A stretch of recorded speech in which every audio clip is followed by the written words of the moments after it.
Welcome to our channel.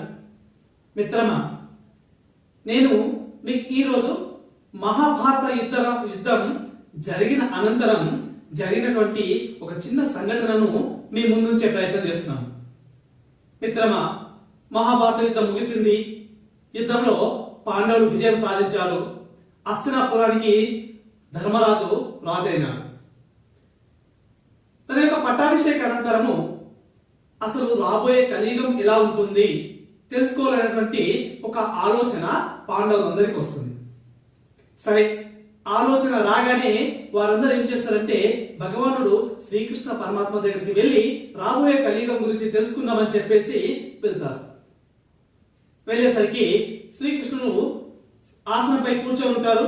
పాండవులందరూ వెళ్ళి వినయంగా నమస్కారాలు చేసి వారికి వచ్చినటువంటి ధర్మ సందేహాన్ని భగవాను ముందు ఉంచుతారు. పాండవులలో అగ్రగణ్యుడైనటువంటి ధర్మరాజు ఇలా అంటారు, భావ మేమందరము మీ కనుచూపు రక్షణలో విజయాన్ని సాధించాం. కానీ మాకంటూ ఒక చిన్న కోరిక ఉంది. అదేమిటంటే రాబోయే కలియుగం ఏ విధంగా ఉంటుందో మేము తెలుసుకోవాలనుకుంటున్నాం. దానికి మాకు మార్గదర్శనం చేయండి అని వినయంగా నమస్కరించి అడుగుతారు. దానికి శ్రీకృష్ణ పరమాత్మ చిరునవ్వు నవ్వి వారికి ఒక విషయం చెప్తారు. ఏంటంటే, మీరు 5 పాండవులు 4 దిక్కులకు వెళ్ళండి.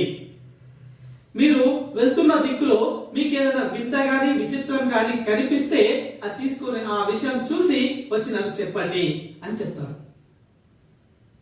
శ్రీకృష్ణుని యొక్క ఆజ్ఞానుసారం పాండవుల అగ్రగణ్యుడైన ధర్మరాజు ఒక దిక్కు, భీముడు ఒక దిక్కు, పాండవ మధ్యముడైనటువంటి ధనుర్ధారి అయిన కిరీటి, శ్వేతవానుడు, పార్థుడు, ధనుర్ధారి, సవ్యసాచి అయినటువంటి అర్జునుడు ఒక దిక్కు, నకుల సహదేవులు ఇద్దరు కలిసి ఒక దిక్కు ప్రయాణం చేస్తారు. ఈ విధంగా 5 పాండవులు 4 దిక్కులకు ప్రయాణం అవుతారు. వాళ్ళు ప్రయాణిస్తున్న దిశలో ఏదైనా ఒక వింత విచిత్రం చూసి ఆ వింత విచిత్రాన్ని తీసుకొచ్చి, అంటే చూసిన విషయాన్ని తీసుకొచ్చి భగవానుడికి చెప్పినట్టయితే కలియుగం గురించి వాళ్ళకి చెప్తారు. ఇది వాళ్ళకు ఉన్నటువంటి కండిషన్. నకుల సహదేవులు ప్రయాణం చేస్తుంటారు. అలసిపోయి ఒక కొలను, ఒక సరస్సు దగ్గర వాళ్ళ వెంట తెచ్చుకున్నటువంటి భోజనాన్ని భుజిస్తుంటారు. వారు అక్కడ భోజనం చేస్తున్న సమయంలో ఆ సరస్సులో ఒక వింత విచిత్రాన్ని చూస్తారు. అదేమిటంటే ఒక హంస గురించి మనకు తెలిసిందే. హంస సాధు జంతువు. కానీ ఆ కొలనులో, ఆ సరస్సులో ఉన్నటువంటి హంస ఏం చేస్తుందంటే ఆ సరస్సులో ఉన్నటువంటి చేపలను చంపి తింటుంది. ఈ విషయం చూసినటువంటి నకుల సహదేవులకు ఏం జరుగుతుందో అర్థం కాలేదు. అరే, హంస సాధు జంతువు కదా, మరి ఇక్కడ ఉన్నటువంటి హంస చేపలను పట్టి తింటుంది కదా, ఇది విచిత్రంగా ఉంది. ఈ విషయాన్ని మనం భగవానుడికి చెప్పుదాం అని చెప్పేసి వారు తిరుగు ప్రయాణం చేస్తారు. మరోవైపు ప్రకృతి ప్రేమికుడు అయినటువంటి ధనుర్ధారి అయినటువంటి సవ్యసాచి, కిరీటి, శ్వేతవానుడు అయినటువంటి అర్జునుడు పచ్చని పైల వెంబడి, పచ్చని చీరల వెంబడి ప్రయాణం చేస్తుంటాడు తన కేటాయించిన దిశలో.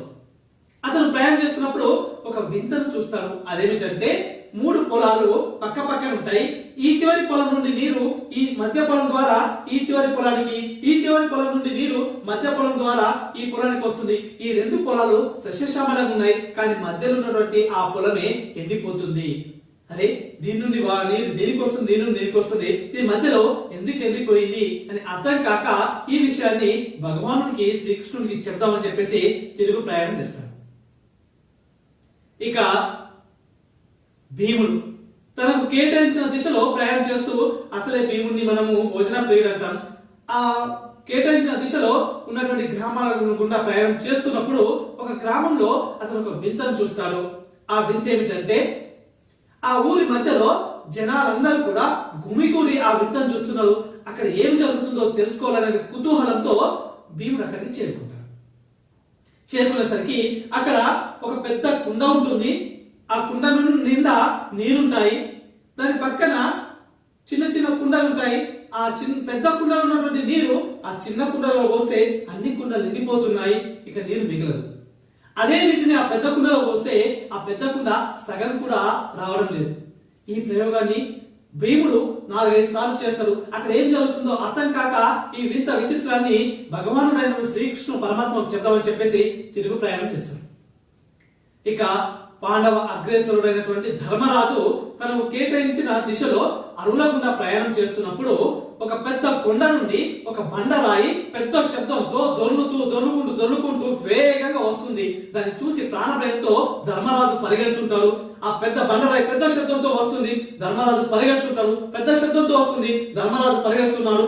ఎంత వేగంగా వస్తుందంటే ఆ బండరాయి వస్తున్నటువంటి దారిలో ఉన్నటువంటి వాట వృక్షాలకు సైతము కూకటి వేళ్లతో పెకిలించి వేస్తూ మళ్ళీ పెద్ద శబ్దంతో వస్తుంది. ఇక ధర్మరాజు ప్రాణాలను హరిచేతిలో పెట్టుకొని ప్రయాణం పరిగెత్తుంటారు. చివరికి సడన్గా ఒక దగ్గర శబ్దం ఆగిపోతుంది. శబ్దం ఎందుకు ఆగిందా అని చెప్పేసి వెనక్కి మళ్ళీ తిరిగి చూసేసరికి ఆ పెద్ద బండరాయి ఆగిపోయింది. ఎందుకు ఆగిపోయిందా అని చెప్పి దగ్గరికి వెళ్ళి చూసే ఒక చిన్న గులకరాయి ఆ పెద్ద బండరాయిని ఆపింది. అరే, ఇంతవరకు పెద్ద పెద్ద వటవృక్షాలను సైతం కూకటి వేలతో పెకిలించినటువంటి ఈ పెద్ద బండరాయి చిన్న గులకరాయికి ఎలా ఆగింది? ఇదే అతనికి ఆశ్చర్యం ఇస్తుంది. ఈ విషయాన్ని భగవానుడైనటువంటి శ్రీకృష్ణ పరమాత్మకు చెప్తామని చెప్పేసి అతను తిరుగు ప్రయాణం చేస్తాడు. ఈ విధంగా 5 పాండవులు 4 దిశలలో చూసినటువంటి వింత విచిత్రాలను తీసుకొచ్చి భగవాను ముందు ఉంచుతారు. మొదట నకల సహదేవులు వాళ్ళు చూసినటువంటి ఆ పొలంలో ఉన్నటువంటి హంస గురించి భగవానుడికి చెప్తారు. దానికి సమాధానంగా భగవానుడు చిరునవ్వు నవ్వుతూ రాబోయే కలియుగంలో హంసలాగా పైకి గాంభీర్యంగా కనిపించిన, పైకి ఎంతో విధేయతలతో కనిపించిన, పైకి ఎంతో దయానీయ స్థితిలో కనిపించినా కూడా వాళ్ళ లోపలంతా కుళ్ళు కుతంత్రాలు ఉండి ఉంటాయి అని చెప్తుంటారు. మనం చూస్తున్నాం. మన ముందర పొగిడే వాళ్ళు ఎప్పుడు కూడా మిత్రమా మన వాళ్ళు కాదు. మన ముందు నిందించి మన తప్పులను వేలెత్తి చూపిన వాళ్ళు మాత్రమే మన వాళ్ళు. మన ముందర మన భజన చేస్తూ మన వెనుక మన గోతులు తీసే వాళ్ళు ఈ కలియుగంలో మనం చాలా మందిని చూస్తున్నాం.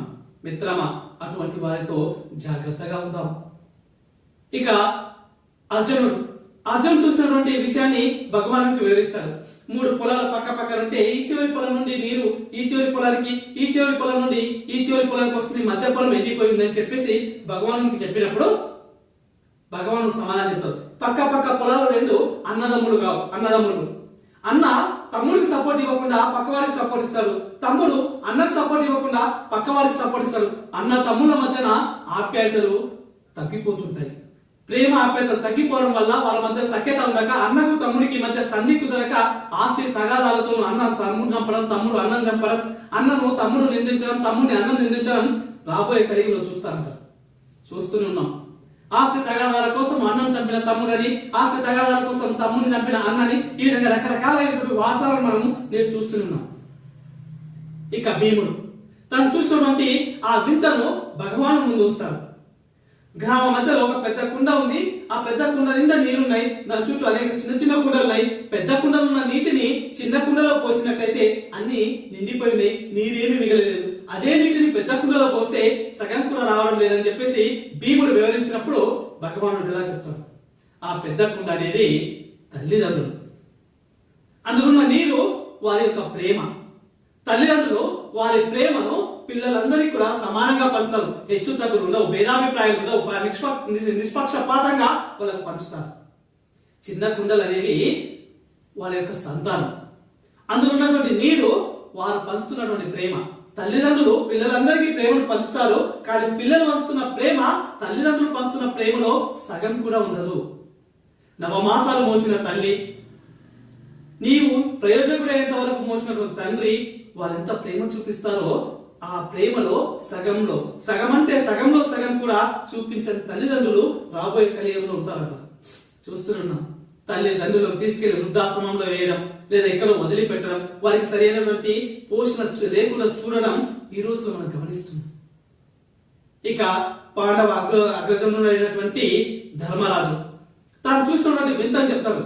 బావా, నేను ప్రయాణం చేస్తున్నప్పుడు ఒక పెద్ద కుండ నుండి ఒక బండరాయి పెద్ద శబ్దంతో దొరుకుతూ వస్తుంది. అది వస్తున్న మార్గంలో ఉన్నటువంటి పెద్ద పెద్ద వటవృక్షాలను సైతము కూకటి వేలతో పెకిలించింది. ప్రాణభయంతో ప్రాణం అరచేతిలో పెట్టుకొని పరిగెత్తాను, కానీ చివరికి ఒక చిన్న గులకరాయి దాన్ని ఆపింది. అంత పెద్ద బండరాయి కూకటి వేలతో వటవృక్షాలను పెకిలించిన ఆ బండరాయి చిన్న గులకరాయికి ఆపింది. ఇది ఏందో అర్థం కాక నేను మీకు చెప్పడానికి వచ్చానని చెప్తాను. దీనికి సమాధానంగా భగవానుడు ఇలా చెప్తాడు, అధర్మం పెచ్చిమీరినప్పుడు ఆ విధంగా పెద్ద బండరాయి ఏదైతే వేగంగా వచ్చిందో అప్పుడు దానికి అడ్డుగా ఉన్నటువంటి ప్రతిదీ కూడా తలొగ్గాల్సిందే. ఎంతవరకు తలొగ్గాలి అంటే నీతి, నిజాయితీ, ధర్మం అనే చిన్న గులకరాయి వచ్చేంత వరకే అధర్మం యొక్క పాత్ర నడుస్తుంది. అధర్మం అనేది విచ్చలవిడిగా పెరిగిపోతుంది. ఎప్పుడైతే ధర్మం, నీతి, నియమాలు ఇవన్నీ వడ్డొస్తాయో ఎంత పెద్ద బండరాయినా, ఎంత పెద్ద అధర్మమైనా ఆగిపోవాల్సిందే. ఈ కలియుగంలో కూడా ఇప్పుడు మన రోజులు కాకపోవచ్చు, ఎవడో అవినీతి పనులు పెరిగిపోవచ్చు, కుతంత్రాలు చేసేవారు అంతస్తులు కట్టొచ్చు.